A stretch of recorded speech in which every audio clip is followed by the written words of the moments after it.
Coco is finally back on prime time. Matapos ang mahabang paghihintay ng maraming kapamilya viewers, opisyal nang nagbabalik sa prime time si Coco Martin sa pamamagitan ng pinakabagong ABS-CBN teleserye na si Gabo. Excited na ibinahagi ng network ang malaking announcement na agad namang ikinatuwa ng fans. Mas lalong naging espesyal ang proyekto dahil muling makakatambal ni Coco ang real-life partner niyang si Julia Montes.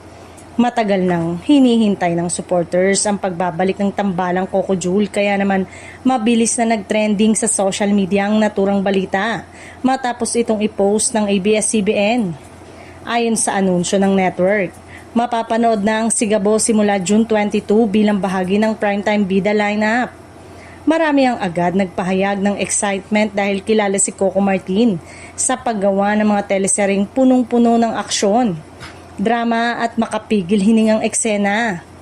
Bukod sa tambalang Coco at Julia, inaabangan din ng viewers ang powerhouse cast at ang mas malaki umanong production ng serye.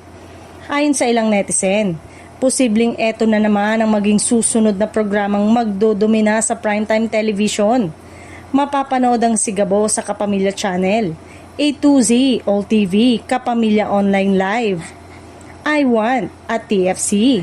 Kaya siguradong makakasabay pa rin ang mga kapamilya viewers dito man o sa iba't ibang panig ng mundo.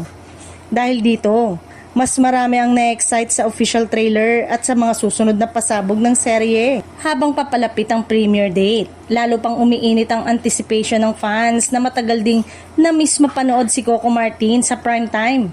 Para sa marami, isa itong malaking comeback na siguradong muling magpapasaya gabi-gabi sa mga manonood.